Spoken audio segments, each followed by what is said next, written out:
আমরা কবরের যাত্রী। আপনি এই চূড়ান্ত সত্যকে অস্বীকার করার কোনো সুযোগ নাই।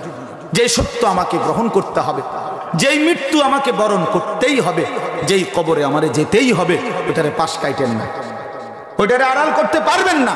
আপনি অ্যাভয়েড করবেন কিভাবে? এই পূর্বপুরুষের সব যেহেতু কবরে গেছে, আমাকেও যাইতে হবে। তাহলে যেই সত্য আমাকে মুখোমুখি হতেই হবে, যেই মৃত্যুর মুখোমুখি আমাকে হতেই হবে, যেই কবরের মুখোমুখি আমাকে হতেই হবে বাপ, অতএব তার জন্য বুদ্ধিমান বিবেকবান হিসাবে উচিত এটার জন্য প্রস্তুতি নেওয়া। কথা বলেন না? আমার ডায়াবেটিস হয়ে গেছে, এখন আমার দায়িত্ব কি? এখন আমার দায়িত্ব হলো তদন্ত করা যে গত 20 বছরের মাহফিলে কারা কারা আমাকে মিষ্টি খাওয়াইছে, এই সমস্ত লোককে বিচারের মুখোমুখি করা যে আপনাদের এই অব্যাহত মিষ্টি খাওয়ানোর কারণে আজ 21 বছর পরে আমার কি হয়েছে, ডায়াবেটিস হয়েছে। এটাই তো দায়িত্ব নাকি? এটাই তো দায়িত্ব। এটা পাগলের কথা এটা? হ্যাঁ, তাহলে এইটা কি আমার জিম্মাদারি? না, আমার জিম্মাদারি হলো ডাক্তারের সাথে এখন পরামর্শ করা যে ডাক্তার সাহেব, যেটা হবার তো হয়েই গেছে, ডায়াবেটিস। এখন আমাকে সামনের সময়টা আমি কিভাবে চললে স্বাভাবিক থাকতে পারবো, বাকিটুকু হায়াত আমার এই ফর্মুলা বলে দেন। এটাই না? কথা বলেন না, এটাই কি না? তো তাইলে মৃত্যু আমাকে বরণ করতেই হবে, কবরে আমারে যাইতেই হবে। এটা যেহেতু স্পষ্ট, এটা যেহেতু ক্লিয়ার, এটা যেহেতু নিশ্চিত, অতএব আমার জিম্মাদারি হলো যে এখান থেকে বাঁচা যায় কিভাবে, মৃত্যু থেকে, কবর থেকে কিভাবে বাঁচা যায়, এইটার কৌশল বাইর করা। এটা ঠিক। আরে আবার শুনেন, আপনি যখন নিশ্চিত হলেন মৃত্যুবরণ করতেই হবে, আপনি যখন নিশ্চিত হলেন কবরে যাইতেই হবে, এখন আমার দায়িত্ব কি? এই কৌশল খোঁজা যে মৃত্যু থেকে কিভাবে বাঁচা যায়, কবর থেকে কিভাবে বাঁচা যায়। এই বুঝছেন নি আমার কথা? এখন আপনি এই কৌশল নিয়ে খুঁজবেন। কেমনে খুঁজবেন? আপনি তো বালা বালা বেড় বুদ্ধিমান গেছে গা কবরে, আপনার থেকে বড় বড় ক্ষমতাবান চলে গেছে কবরে, আপনার বেল আসেনি, আপনার পাত্তা আসেনি মিয়া। তাইলে কি করতে হবে? এখন বুদ্ধিমান সে যে হিসাব করবে যে তাহলে আমাকে যেহেতু মৃত্যুবরণ করতেই হবে, কবরে যেতেই হবে, অতএব কবরে কেমনে সুখে থাকতে পারি, আমি যেন মৃত্যুর পরে কিভাবে আরাম থাকতে পারি, তার জন্য আমাকে কি করতে হবে হুজুর, সেইটা আমারে বলে দেন। আর এটাই কোরআন বলছে, এটাই রাসূল বলছে, এটাই যুগ যুগ ধরে উলামায়ে কেরাম আপনাদের কাছে বলতেছে। আপনারা পাত্তা দেন নাই, গুরুত্ব দেন নাই, না দিলেও মনে রাখবেন একদিন এই চূড়ান্ত সত্যের মুখোমুখি হয়ে সেদিন আফসোস করবেন, সেদিন আফসোস করবেন, খোদার কসম আফসোস করবেন। কোরআন শরীফে আছে, আমি শুনাই আপনাদেরকে কয়েকটা আয়াত।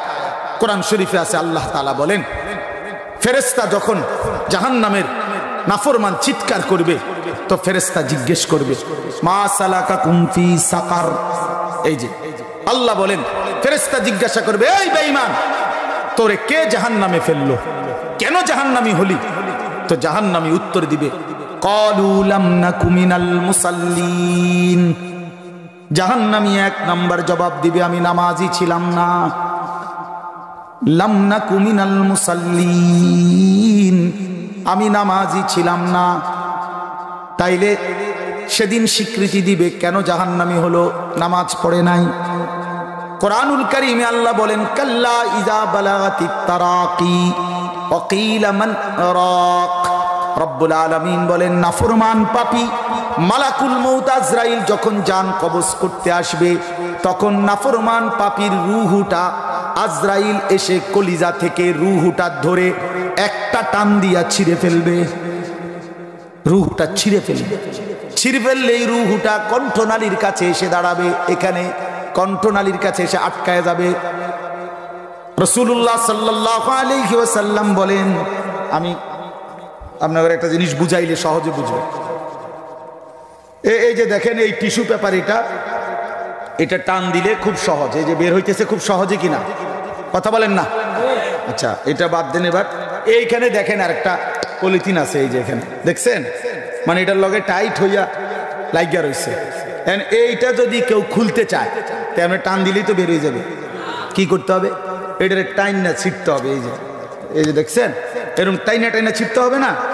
খোদার কসম নবীজি বলছে, নাফরমান পাপীর রুহু কণ্ঠনালীর মধ্যে আটকাইয়া থাকবে, এই রুহু বের হতে চাইবে না। মালাকুল মউত আজরাইল খপ করে ধরে টাইনা হেসায়া ছিঁড়া এরপরে বের করবে। আল্লাহর কসম।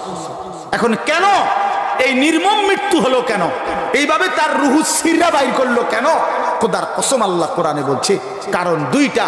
এই নাফরমানের মৃত্যু এমন ভয়ানক হলো কেন?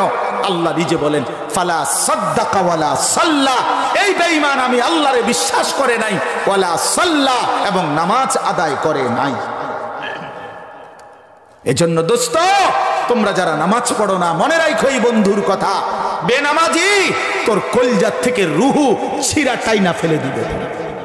তখন বুঝবা, তখন বুঝবা বন্ধু। খাও, ভাত খাও, ঘুম যাও, দুনিয়া ভোগ করো, নারী দেখো, ছবি দেখো, নাচ দেখো, উলঙ্গ দৃশ্য দেখো, সারা রাত মোবাইলে জিনা ব্যভিচারের দৃশ্য দেখো, সারা সকাল ঘুমাও, ফজর নামাজের খবর নাই, জোহরের নামাজের খবর নাই, এশার নামাজের খবর নাই, এক ওয়াক্ত নামাজের সেজদা যার কপালে নাই, কোন দিন খোদার 365 দিনে কোন দিন ফজরের নামাজ পড়ে না, একটা দিন কোন দিন ফজরের নামাজ পড়ে না।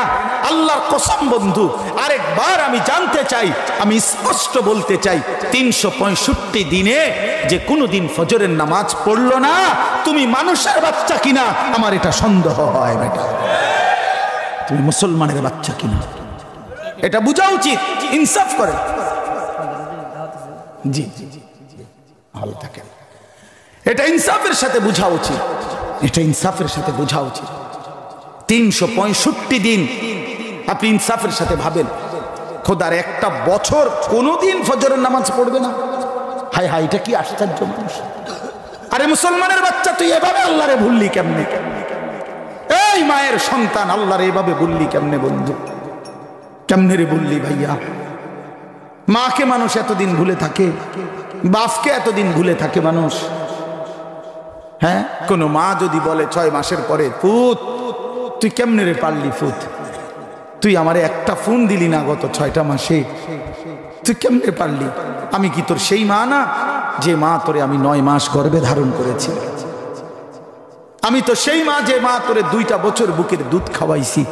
এই কথা বলে যদি কোনো মা কাঁদা দেয়, আমার বাপ বলেন তো পাষাণ সন্তানের কলিজাটাও তো নরম হয়ে যাবে, হবে কি না বলেন? হবে না? তো রব্বুল আলামিন জানতে চাইছে, ইয়া আইয়ুহাল ইনসান মা গাররাকা বিরাব্বিকাল কারীম। আল্লাহ বলছে, বান্দা আমার মতো দয়ালু মেহেরবান মাওলা, যে তোমারে খাওয়াইলাম, পড়াইলাম, অন্ন দিলাম, বস্ত্র দিলাম, রিজিক দিলাম, খাদ্য দিলাম, পানীয় দিলাম, আসমান দিলাম, জমিন দিলাম, চন্দ্র সূর্য গ্রহ নক্ষত্র, আলো বাতাস রোদ বৃষ্টি 24 ঘন্টা দিলাম, শরীরের সক্ষমতা দিলাম, প্রতিটা নিঃশ্বাসের যোগ্যতা দিলাম। এমন দয়ালু, এমন মেহেরবান মাওলাকে ছেড়ে তুমি কেমনে ধোকা খাইলা বান্দা? মা গাররাকা, কে তোমাকে ধোকা দিল? আমি আল্লাহর চাইতে কোন বন্ধু পেলা? আমার চাইতে আপনজন কাকে পাইলা বান্দা, যাকে পেয়ে আমার মতো মাওলাকে ছেড়ে দিলা? বলো ভাইয়া, বলো বাপ, যারা নামাজ পড়েন না, যারা আল্লাহকে ডাকেন না, যারা হালাল হারাম বলতে কিছুই বোঝেন না, কেমনে ভুলে গেলেন আল্লাহকে? মা গাররাক, আল্লাহ জিজ্ঞেস করছে, বান্দা আমার মতো মাওলাকে কেমনে ভুলে গেলা?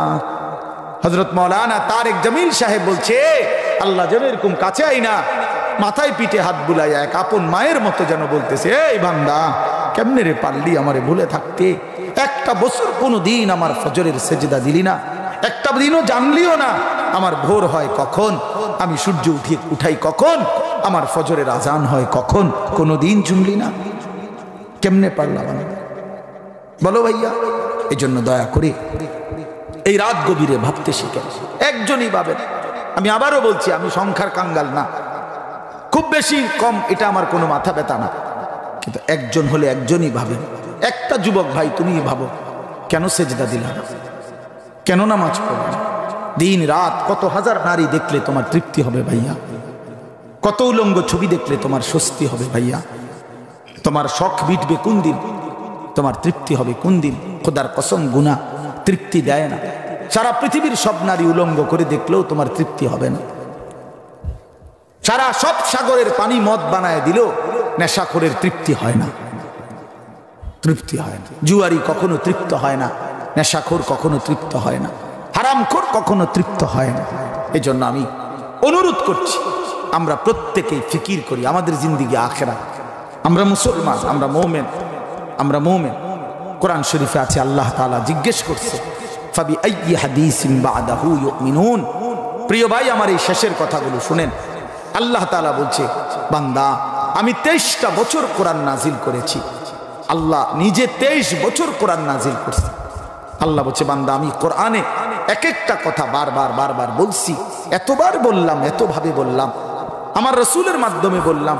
আমার বন্ধু 23টা বছর চোখের পানি ফেলছে, তোমাদের দুয়ারে দুয়ারে, দাঁড়ে দাঁড়ে আখিরাতের কথা ফেরি করছে। আল্লাহ বলে, বান্দা এরপরে বলো আমি আর কিভাবে বললে, কোন কথা বললে, আর কতবার বললে তুমি আমার কথা মেনে নিতা, তুমি বলো। একজন বেনামাজি সন্তান, তুমি বলো ভাইয়া, তোমার আল্লাহ আর কতবার বললে তুমি নামাজ পড়তা? বলেন। একজন বেহায়া নারীকে, বেপর্দা নারীকে বলেন, বোন আর কতবার নিষেধ করলে তুমি পর্দা ছেড়ে দিতা, পর্দা করতা, বেপর্দিকে ছেড়ে দিতা, কতবার বলবো? এই জন্য বন্ধু, আল্লাহ জানতে চাইছে যে বান্দা বলো না, আমি আর কতবার বলতাম? আমি 23 বছর বলার পরেও তোমার দিল নরম হইল না? তোমার দিল নরম হইল না? নবী সাল্লাল্লাহু আলাইহি সাল্লাম হাসরের ময়দানে বলবেন, উম্মত আমি 23 বছর কেঁদেছি তোমাদের জন্য, আমি 23 বছর কষ্ট করেছি, তায়েফের রক্তে আমার শরীর রক্তাক্ত হয়ে গেছে, উহুদের দান করা শহীদে আমি উহুদের ময়দানে পড়েছিলাম, আমি পেটে ক্ষুধার কষ্টে 2টা পাথর বেঁধেছিলাম। উম্মত আমি জানতে চাই, উম্মত আমি আর কত কাঁদলে, কত রক্ত ঝরাইলে, কত পেটের ক্ষুধা সইলে, আর কত কষ্ট করলে তোমরা আমারে মানতা, আমার কথা শুনতা, আমাকে অনুসরণ করতা? বলো উম্মত, এটা কি আমল নামা নিয়ে আসছো যেটা দিয়ে আমি সুপারিশ করব? আমি এই আমল নামা কেমনি দেখাবো মালিকের সামনে? নবীজির সামনে আপনি যখন আমল নামা দিবেন, সুপারিশের জন্য বলবেন যে ইয়া রাসূলুল্লাহ, এই যে আনিসুর রহমান আশরাফি আমার নাম, এটা আপনি আমার আমল নামাটা দেখে সুপারিশ করেন। নবীজি সাল্লাল্লাহু আলাইহি সাল্লাম দেখবে পৃষ্ঠার পর পৃষ্ঠা, জিন্দিগির পর জিন্দিগি, বছরের পর বছর, মাসের পর মাস, কোনো নামাজ নাই, রোজা নাই, হালাল হারামের কোনো পার্থক্য নাই, মদ, জুয়া, চুরি, ডাকাতি, জিনা, ব্যভিচার, সুদ, ঘুষ, ওজনে কম দেয়, হারাম উপার্জন করছে, স্ত্রী বেপর্দা, ছেলে বেনামাজি, মেয়ে বেপর্দা, ঘরে রঙিন টেলিভিশন, নাচ গান, মুখে বিড়ি সিগারেট, কথায় কথায় গালি গালাস। আহা, এটা জিন্দেগি? এটা জীবন? আল্লাহ নবী সাল্লাল্লাহু আলাইহি সাল্লাম বলবেন, উম্মত আমি শ্রেষ্ঠ নবীর শ্রেষ্ঠ উম্মত হিসাবে তুমি আমার এটা কি দিলা? তুমি আমার এত বড় বেইজ্জতি কেমনে করলা? এত বড় অপমান কেমনে করলা? আমি এই আমল নামা নিয়ে মালিকের সামনে কেমনে দেখাবো? বলেন। অতএব বাপ, ফিকির চাই, ইনসাফের সাথে ভাবেন। ওয়ালতানজুর নাফসুম মা কদ্দামাত লিগাদ।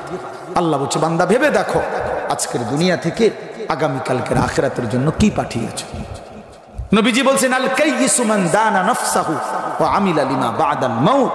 বুদ্ধিমান সে যে নিজের হিসাব করে এবং মৃত্যু পরবর্তীর জন্য আমল করে। নবীজি বলছে, নবীজিকে জিজ্ঞাসা করছে, মান আকিয়াসুন নাস, সবচেয়ে বুদ্ধিমান কে? নবীজি বলছে, আকসারুহুম যিকরান লিল মাউত, যে মৃত্যুকে বেশি বেশি স্মরণ করে, ওয়া আকসারুহুম ইস্তিআদাদান লিল মাউত, যে বেশি বেশি মৃত্যুর জন্য প্রস্তুতি গ্রহণ করে। অতএব মৃত্যু নিশ্চিত, নিশ্চিত, কথা বলেন না? মরণ নিশ্চিত, কবর নিশ্চিত, আখিরাত নিশ্চিত। অতএব প্রিয় বন্ধু, প্রিয় বাপ, কষ্ট করেই বসছেন, কষ্ট করেই আসছেন, কষ্ট করেই ইন্তজাম করছেন।